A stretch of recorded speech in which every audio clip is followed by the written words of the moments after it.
People have questions for Larry about the 49ers, where anything they want. We got to get to it. And it's Lefty in San Francisco. Lefty wants to weigh in. He wants to talk to Larry Krueger. Lefty, what's going on? You're on 95.7 The Game. Hey, Dibs, it's Lucky, man. How you guys doing today? Krueger. What's up? What's favorite up, Lucky? guy, man. How you guys doing today, man? We're doing great. We're doing great. It's Friday. It's Payday Friday, and we're loving it. What's going on, Lefty? Yes, sir, man. It's Lucky. Lucky.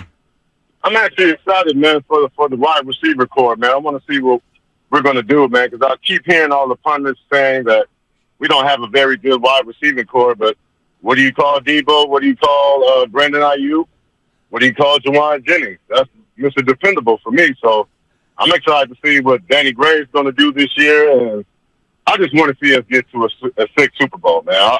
I don't want to see it like we've been doing the last 2 years, getting to the championship and falling short. We're a way better team than that, man. So no question. I'm hoping that Kyle and everybody just gets their act together, man. Let's go get it, man. Number 6. I hear you. I'll say this. Thanks, Lucky. And sorry for the name butchering. The person who put the wrong name up has been punished. Rest assured. He no longer works here. Well, that was a 5 push-up punishment. Lucas did it, and we're on to Cincinnati. I did 15. Thank you, Lucas. Appreciate the effort. Don't tear a pec. Seriously. No, but it's funny. 2 years when the Purdy draft happened and he got drafted, I was like, oh man, I just thought he was a weak-armed college guy that I saw at Iowa State. I didn't realize there was more upside, that he'd worked on his arm strength, and that he was going to be far better than that. I didn't realize it till my buddy, who's a road scout, said, "Krug, I know you're insane about being right. Go do a deep dive on Brock Purdy, man. You're gonna like what you see." And so I did. I read everything, and I started watching everything, and sure enough, he won me over. And then by minicamp, I was sold. This year, I did the same thing with Ronnie Bell. I was like, why? Why would you draft a wide receiver who's medium height, medium 40 time, medium everything, doesn't stand out, has had an ACL, you got all these other receivers, you don't have a real roster spot, and then I saw the rookie minicamp. Then I started reading the story about Ronnie Bell. Then I started studying his Michigan film. Ronnie Bell is going to be heard from this summer. This guy's got ball skills. He's got all the nuances down. He'll catch it in a crowd. I thought he really shined at the beginning of OTAs and in the rookie camp. Had a couple drops this last OTA period, but Ronnie Bell is legit. And to me, I don't know if he'll make the team, if he'll be a practice squad guy, but Cooper Kupp doesn't look like much either. I'm not saying this guy's Cooper Kupp. Can't stop Kupp or Coop. But Kupp's like, 4'6", 240, 6 feet, medium arm length. Nothing special, but he's probably one of the top, 2-3 wide receivers in the game. Yeah. Ronnie Bell is an NFL wide receiver. And then when I saw that his dad coached college wide receivers, then it all kind of crystallized for me. I'm like, oh, now I know why. It's like, if your dad taught broadcasting, you would have the nuances down. His dad coaches Joe Buck. Wide receivers, and you can see it. You can absolutely see it. So whose door would he be knocking on in terms of the way he plays? Like, Debo is such a unique player, but Brandon Ayuk as a route runner, or Juwan Jennings as a third down versatile wide receiver, or Ray McLeod as a return man, or a wide receiver hybrid, who would Ronnie Bell be going after in terms of spot? Jennings and Ray. Because I asked Schneider, the Brian Schneider, the Niners special team coach, what he thought of the young return guys. And he started absolutely just talking up Ronnie Bell as a return man. He's like a veteran return man with his footwork and his hands and the way he catches the ball and how calm he is and how reliable he is. So he's obviously a very dependable return guy. But I would say he's also a guy that can move the chains. He's very dependable. He'll catch it in a crowd. He plucks it with his hands, sinks his hips going in and out of the breaks. He's fast enough. He ran 4.54. He tore his ACL junior year at Michigan, comes back senior year, didn't even have a sleeve, and led them in receiving and had his best season ever. So Ronnie Bell is legit. Now I don't know if he'll make it, but he's going to fight for a job this summer, and I think he's got a great shot. Ask Larry anything 49ers edition, 888-957-9570. We are also streaming live on YouTube. Head to youtube.com/957 The Game.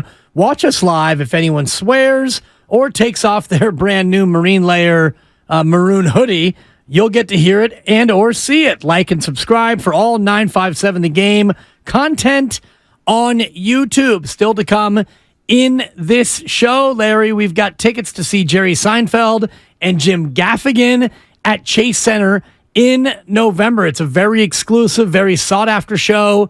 Your chance to win 2 tickets to that great comedy show coming up before 5 o'clock. It's a guaranteed giveaway. Can we win? We actually cannot win. Oh, okay. Which is a kind of a bummer because I was talking to my wife. Thank you. Can Lucas win? No, he cannot win. My wife, Supper, is her nickname because she calls dinner supper. She'll say, like, tonight, what are we doing for supper? And so she goes by the name. What is there a difference between supper and dinner? Depends where you're from. Okay. She's from Chicago. So, she lived there until she was like 6 or 7 years old. And so she grew up with dinner being called supper. Just like soda is called pop. Pop. You got that right, Pop? You want a pop? I'll get you a pop. Exactly, depending on where you're from. So, Supper, my lovely wife, was telling me how she's seen Seinfeld twice. She would love to make it thrice. And I said, sorry, Sup, but I am not eligible, nor are you, since we tied the knot back in November. Oh, so man, that's a bad beat. It would probably be a bad optics if suddenly the winner of all the 95.7 contests were Mark Willard. Come on down, Mark Willard won. Yeah. Well, it looks like Bonte Hill has won. That would be awkward. Yeah, and people might start to, maybe call in on the line people saying, would be irate. Fix. The fix is in. Yes. Ask Larry anything, 888-957-9570. We've got calls to get to in a moment, but first, Chubby's on the YouTube, Chubby's or Chubby's. How about Chubby? Choobbys. Chubby? I'll handle the pronunciations, Krueger. But Chubby's says, hey, Larry, can you explain the process of restructuring contracts? Are the players actually taking less money? That was paid for, that was asked, and now it will be answered by Larry Krueger. Restructuring. Break it down. Okay, well. To the layman, not me, but, Your bonus money can be turned. It actually kind of, the players like it because they get more guaranteed money. It's spread out over the life of the term. So if you have a 1-year deal and you do a 3-year deal, you can spread that money over the life of the term of the deal. And you can turn base money, which is into bonus money. And you can, there's a lot of complexities to it, but basically the players are incentivized to do it because they are given more guaranteed dollars, if that makes sense. And why you see it is because you've got a big cap number. So give you an example, Nick Bosa. Nick Bosa is going to sign a deal this year. He's going to sign it on the morning before the first training camp practice. Nick Bosa is going to sign a deal. He's going to be the highest paid defensive player in the history of the National Football League. It's going to probably be 5 years and $150 million with, let's just say, 100 guaranteed, right? That's damn close, Dibs. That's really close. I think it's going to be about $30 million a year. And that is going to mean that it's going to be able to it's going to give the 49ers probably $8 to $10 million of this year cap room because it will lower his cap figure from what it currently is to, let's say $8 or $10 million. And then the 49ers will either be able to take that money that they save and make a trade, make a signing, or roll that. There's a lot of people think they're just going to roll that into next year's cap so they can pay a lot of the players to stay on the roster. Like Brandon Ayuk, for example. Brandon Ayuk and others next year, yeah.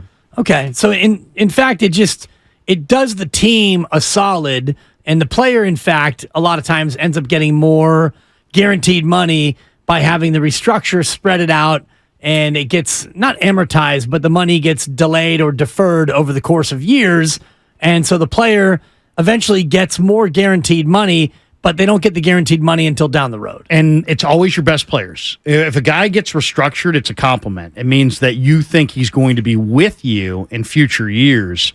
And so you only restructure the best players. We saw Christian McCaffrey right before the draft. I think on the eve of the draft, he restructured his deal to give the Niners, I think they were like $500,000 over the cap, and I think he gave them like $8 million. And people wondered, why did they do this right before the draft? Maybe it was to give them the flexibility to sign their draft class, or maybe it was to potentially give them flexibility to make a trade during draft weekend. But he did that. and only your best players typically get restructured. Yeah, 888-957-9570. Ask Larry anything. BG, we saw you on the line. If you call back, I think your phone dropped. We'll get you right to the front of the line. We're asking Larry questions about camp. Larry and I were both out there with Mark Willard.